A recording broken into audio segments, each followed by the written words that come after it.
Okay, this video is being made off of the back of a conversation that was played to me earlier this evening between a flat earther and a baller, one of our opposition, globe earther. In that conversation, the flat earther was trying to point out something to this member of our opposition about the shortest route between 2 points on a sphere.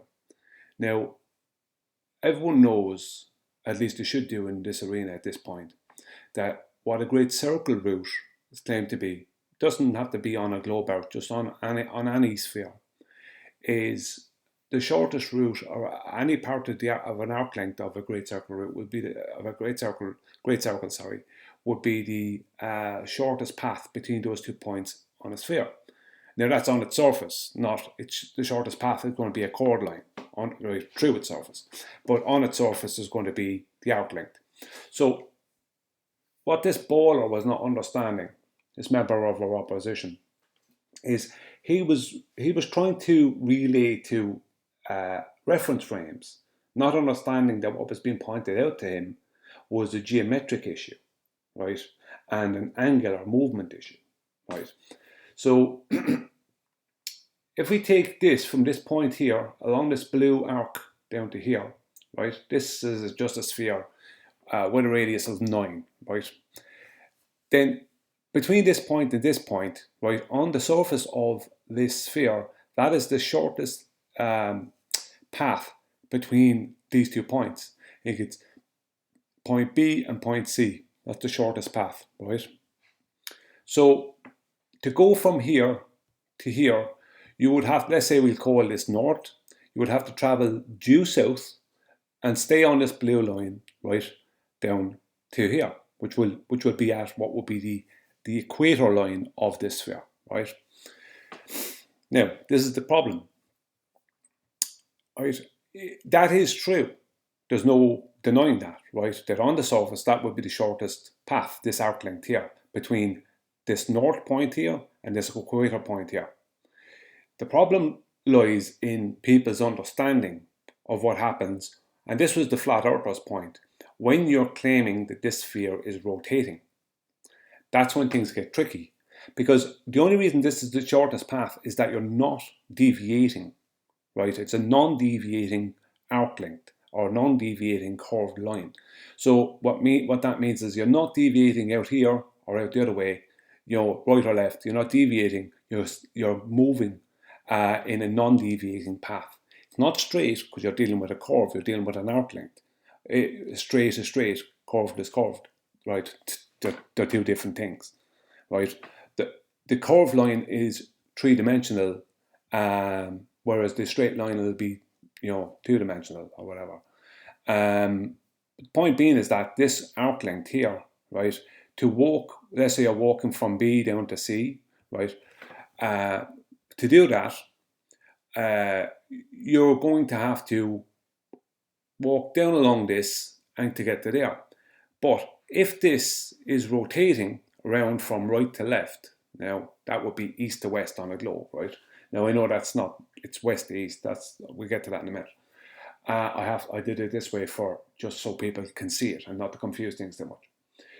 Then what's going to happen is that as you leave B, and this is what the baller wasn't understanding. Now the flat earther didn't get a chance to even bring up this to the baller because the baller was just dismissing him, talking about reference frames, not understanding that this is not a reference frame issue. He wasn't getting it, right? Now what the baller was trying to adhere to or appeal to was that within their paradigm. Now this is ridiculous, super nonsense that doesn't happen. What he was trying to claim is that the globe earth rotates, right, west to east, and their atmosphere, which is an oxymoron, also rotates west to east in lockstep with that globe earth, right? Now, what he wasn't understanding is at that point, he's then describing for the observer, right, and he's not describing a non-inertial reference frame, he's describing an inertial reference frame. Because for the observer, standing on that sphere, right, on that globe earth that's rotating west to east, which would be around this way, right, for that globe earth, then because all the their oxymoron atmosphere was going around, right, in the same direction, west to east, then for them, at that point, that's the inertial reference frame, and the movement of the heavenly bodies is the non-inertial reference frame.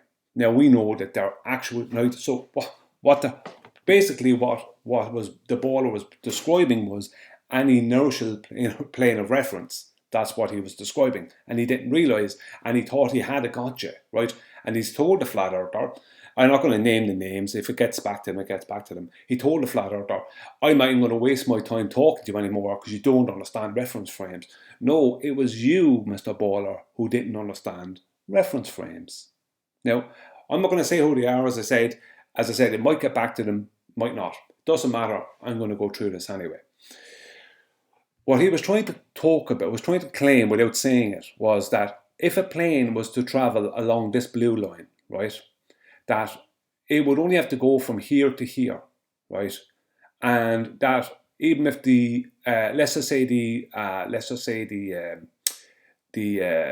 this sphere was rotating from the left to the right, right, and he wants to go from here to here in a plane, or let's say walk, he thought he could just go straight down along this, and because his supposed atmosphere, right, oxymoron, right, is supposed to move in lockstep with the supposed globe, he thought you can just go straight down here, there's no problem. No. What he wasn't understanding is he was trying to invoke, right, bringing up reference frames was stupid because he didn't understand what the reference frame he was actually describing, which was an inertial, not a non-inertial, right, for the observer right, standing on a globe. But more to the point, which is not their claim, right, more to the point, right, it is their claim, but it contradicts their other claim of it being non-inertial. So they're claiming inertial and non-inertial reference frames for their globe. That's how ridiculous it all is. Anyway, not to confuse it too much. What he was implying without saying it was that basically that the plane would what's the word I'm for? Would maintain, right, the angular momentum, right, and of the rotation of the globe, and it would just be able to fly to where it wants to go, and there'll be no problem, right? Now, this comes down to ballers like this guy not understanding their own paradigm, right? You don't understand your paradigm, ballers, because what you don't understand is that claim is only around the edge of a parallel, right? Not, right, that's east to west or west to east. But even at that, it destroys itself because of the rotation. Point being is that when you're talking about north to south, let's just say, so let's say this is the North Pole and a plane is flying from here down to the equator. The problem is that when the plane is flying, right, because the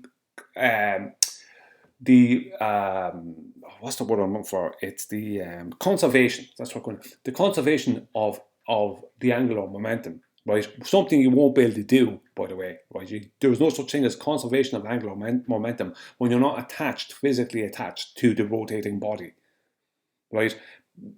This is never a problem with the ballers. Ye don't, because I know you're going to be watching this. They don't understand, right, that linear momentum, yes, right, you can leave the linear, right, you can leave what's moving in a linear fashion, jump up in the air, and you will maintain a certain amount. Now, it won't be consistent, but you will maintain a certain amount of linear momentum, and you will come back down, right, onto the same thing that you jumped up from. Now, of course, there's going to be a limit to it. Depends how high you jump up, right? And the speed the thing is moving. But in general, right, you can do that in a linear fashion. You can't do that in an angular fashion. Once you jump up above something that's moving in an angular fashion beneath you, it rotates underneath you. You don't have the same effect as you do have with linear momentum. Now, the conservation of linear momentum and the conservation of angular momentum are not the same. Just like a child's roundabout. So if you're being rotated on a child's roundabout, you have to, and you're spun around fast. We all know, because when we were kids, basically all kids, unless you're coming from a village maybe in Africa or something like that, all kids, right, learned about the conservation of angular momentum. You must hold on, right, and stay attached to it, because as soon as you let go, you're thrown away at an angle, right, in a straight line, right, because of centrifugal force, right. This is what happens. You're thrown away from the center. So what's not understood by our opposition is that within their paradigm, right, to go from north to south, right, you don't conserve, right, even though, as I said, it's ridiculous, right, but even if someone stayed walking from here, from B down to C, right, on this rotating sphere, and if they did, even if they did that, right, the fact that it's rotating, right, underneath them, and the fact that it's increasing in size as they're walking down and staying attached to it, right. Now, this, what they were talking about, this flat earth or on globe earth, they were talking about a plane flying over a globe, right. That was what they were kind of talking about. But that would be, there'd be no conservation of angular momentum then, because the plane is not attached to the globe, right? So, but still, the baller was trying to say, oh, but the atmosphere, the oxymoron, non-existent atmosphere is rotating with the globe. It doesn't matter north to south, right? And this is the reason why. Because as you can see here, I have 1 mile per hour, 2 miles per hour, 3 miles per hour, 4 miles per hour. So this is 0, this is 2, this is 4, this is 6, and this is 8, and this is 9, right here. So every 2, right, sectors, let's just say, there is a mile, right, from 0 to here is 1 miles per hour of, right, of angular rate. Then 2 miles per hour, 3 miles per hour, 4 miles per hour, then 8. So 2 is 1 miles per hour, 4 is 2 miles per hour, 6 is 3 miles per hour, and 8 is 4 miles per hour. If you're to walk from B down to C, sorry, what's going to happen is you won't be able to just stay on this path, because you're going to, right, you're going to have this sphere rotating. Let's say it's going from left to right, which would be east to west for our globe. You're going to have to, right, increase your rate of walking, right, to keep on this blue line. But if you start off with your rate, if you're at this point here and your rate is the same as when it was at the start, right, then what's going to happen is you're going to have to walk longer to get to this point, because you're going to have to walk all the way along this green line to get to here. That's just the way it works. So for a start, as I said, you have to be physically attached to the rotating sphere or rotating body to conserve the angular momentum, number one. Number two, going north to south, even if someone wants to claim, oh, the atmosphere is rotating with the globe, complete boneheads, right? Even if someone wants to make that ridiculous claim, that doesn't change this, because this is about parallels, right, on, let's say, parallels on a globe or on a sphere, and the rate at which somebody or something is moving, right? So if we hypothetically say that a plane flying from B down to C, right, is flying starts off at a rate of 0.5 miles per hour or whatever, right, or 0.2 miles per hour.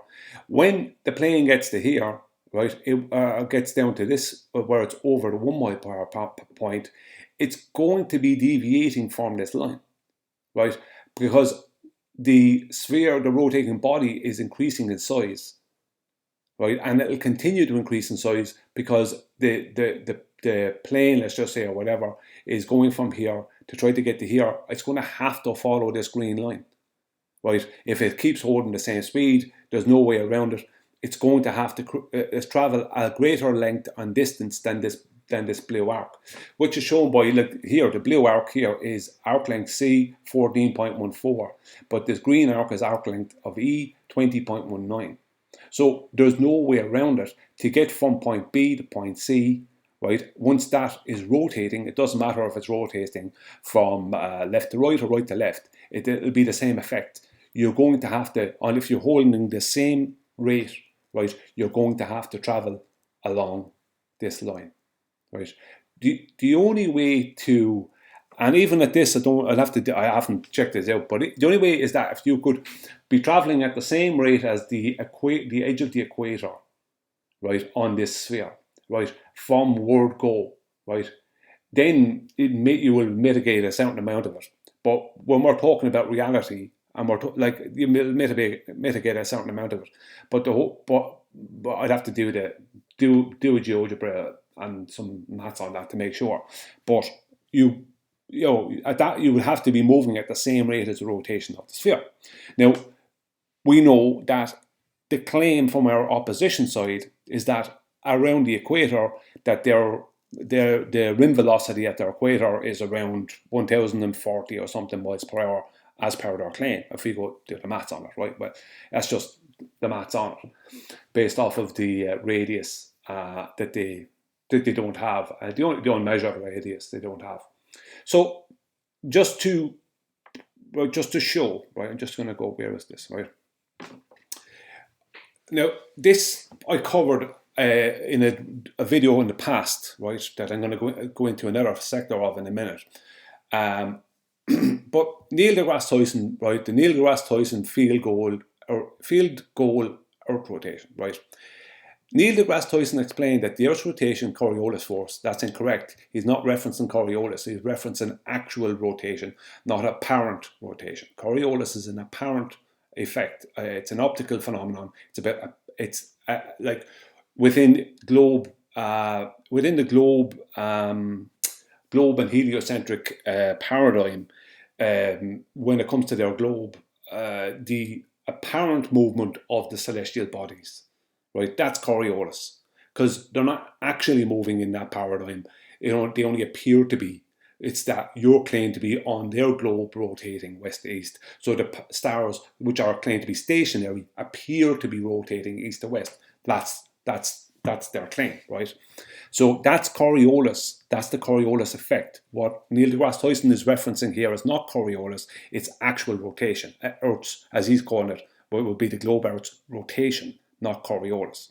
So just want to clear that up.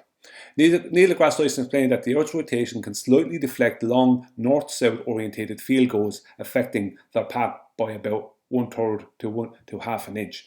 Now, he's talking about the amount of time that the ball is up in the air or whatever, right? He famously noted this effect aided a 42-yard game-winning field goal by Cincinnati Bengals kicker Mike Nugent on October 11, 2015, which hit the left upright before going in, right? Right, the physics. In the northern hemisphere, the Coriolis force, not Coriolis, caused by the Earth's rotation deflects moving objects. The Coriolis doesn't do anything, right? Right. The deflection is an actual reflection, not an apparent deflection, right? So it's about actual deflection. That's the actual claim here, not Coriolis. Coriolis is apparent. The impact a 1/3 inch deflection, while small, can make the difference between a ball hitting an upright and going in or going out. Stadium orientation. This effect is most pronounced in stadiums orientated north-south, right? As I said earlier, east-west. The claim that that there is a conservation of angular momentum, which can't happen, right? Right. Which can't happen if you're in air. It can only happen if you're attached to a rotating body, right? But this is a north-south effect, right, and south-north effect more than an east-west or west-east. So he's talking about actual rotation here, not apparent rotation, and an actual deflection, not the apparent deflection, like you will have with Coriolis. This specific incident, Tyson cited this to explain how a Bengals game-winning kick that hit the left upright went through the uprights during a 2015 game, right? So the point is that north to south and south to north, right, they can't deny the effects of actual rotation and what the effect of actual rotation will have. They can't appeal to angular momentum, the conservation of angular momentum or anything else, because there's no way around it. So now I'm going to get down to the meat and bones of it. I have made the videos in the past about the flights from London, right, UK, to Accra, Ghana, right. Now, London is 51.5 north, right? That's its north parallel, right, north latitude. And Accra is 5.5593, right? So they're about 45, 46 degrees apart, right? One is obviously close to the equator, right? Accra, very close to the equator. So flight duration between London and Accra is 6 hours and 40 minutes, right? And flight distance is 3,190 miles. Let's say 3,200, right? Close on it, right? So I showed this before, that for the plane to fly from London to Accra, it would have to fly, if the Earth was rotating west to east, it would have to fly, right, over 6,000 miles. And it was a good bit over 6,000 miles. I think it was more than double if I from memory. I'll try and find a video and link it in the description. More than double what it would have to, what the actual distance is. Now, which will bring us back to this, right? So if this here, I'm just going to go, right, 1 second now, right? This here, this arc length here, right, from here to here. Now what I've done is I've brought London and Accra down, so Accra is exactly at the equator here, right? And I'm just going to turn this on. So that's 7.23 is the length of that arc length, let's just say, right?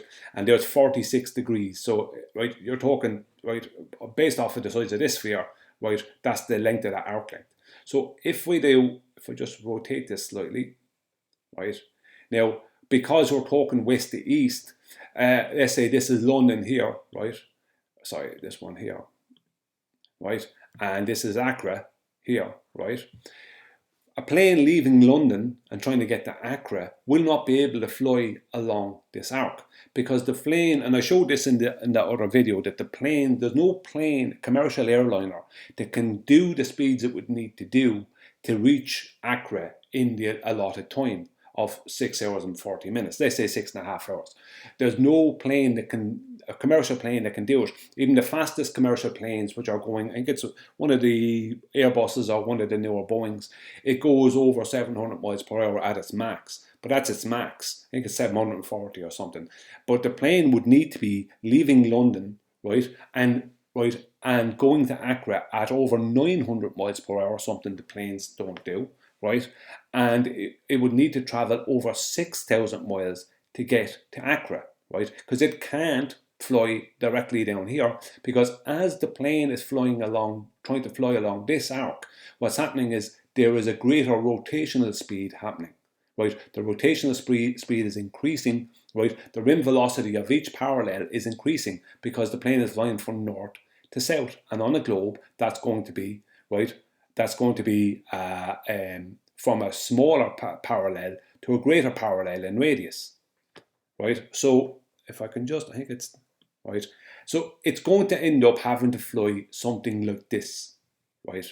Now, as I said, I worked it out before, and it was going to be over double the amount of time. It would have to fly at 900 plus miles per hour. Now, that means it would, to get to Accra, Ghana, right, 6.5 hours after leaving London, right, if the Earth, it was a globe of radius 3,959 miles and rotating at around 1,040 miles per hour rim velocity at the equator, then a plane would have to travel over 900 miles per hour and travel to reach Accra, Ghana, 6.5 hours later, and the plane would have to, right, travel in a different direction. It wouldn't be able to go directly due south. It would have to travel somewhere towards, like the plane leaving London couldn't just go due south. The plane would have to head towards South Asia, right, as a direction to try and meet Accra, Ghana 6.5 hours later. Now, does any of this happen in reality? No, none of this happens. There's no globe. There's no rotation of the Earth. The plane just leaves London, flies in a straight due south, right, direction at, I think it's around 500 miles per hour, or 400 and something, whatever it is. I'd have to, I'll just do the maths on that actually. I think it's 3,200 miles over 6.5 hours. So, right, so 3,200, right, divided by, let's say 6.4 or whatever, right? Around 500. So you're talking a plane, right? In reality, plane leaves London, right? Flies in a straight line, not an arc length, straight line, and arrives in Ghana 6.5 hours later, right? Flying at 500 miles per hour.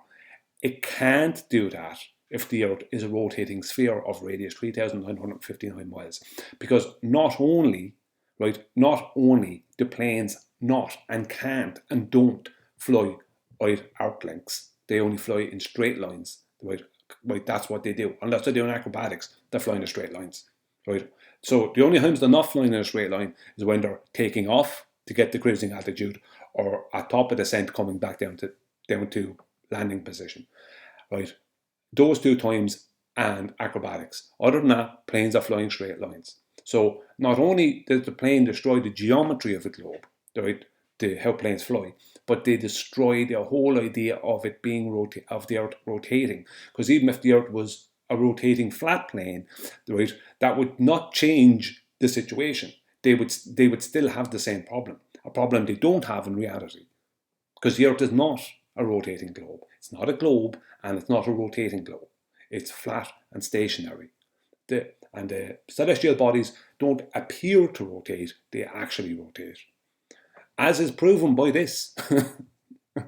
Because there'd be no way whatsoever to fly a plane from London to Accra, right, with at 500 miles per hour and get there in 6.5 hours. It would be impossible if the Earth was a globe of radius 3,959 miles and rotating at a rim velocity of 1,040 miles per hour, west to east. No way out of it. That's just the way it is. I know there's a lot of the opposition won't like this because they don't like my videos. They don't like me. A lot of people on the flat earth side don't like me. But it doesn't matter. What I'm saying is true. Like me or dislike me, what I'm saying is true. Can't be debunked.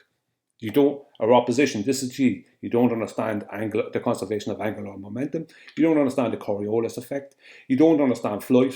You don't understand the dynamics of your own paradigm. That's the problem we have. The problem on our side that we have is that you people don't understand your own bullshit. That's the problem we have. Right? And when it's pointed out to you that you're wrong, you won't accept that you're wrong. That's the second problem, maybe a bigger problem. So it's not whether we prove our point, it's whether we can get you to just accept that it's proven. It's not about whether we do or don't prove it. We always prove it. But you people don't accept it. That's the problem. You don't know, you don't understand the paradigm you fight for, and when it's shown to you what it actually is, which is exactly what I'm doing here, right? You then won't accept it. I'm sorry that you have invested your time in a paradigm that isn't real, but that's not my problem. I didn't do it to you, right? You need to see those who did do it to you, whoever the hell that is, right? Not my problem, not any other flat earther's problem. That's your problem. And if you can't accept that, then get out of the arena. Don't waste our time. That's what I would say to you. Because this is your paradigm. And it's failing like it does every day, all day, and it will forever. Thank you for watching.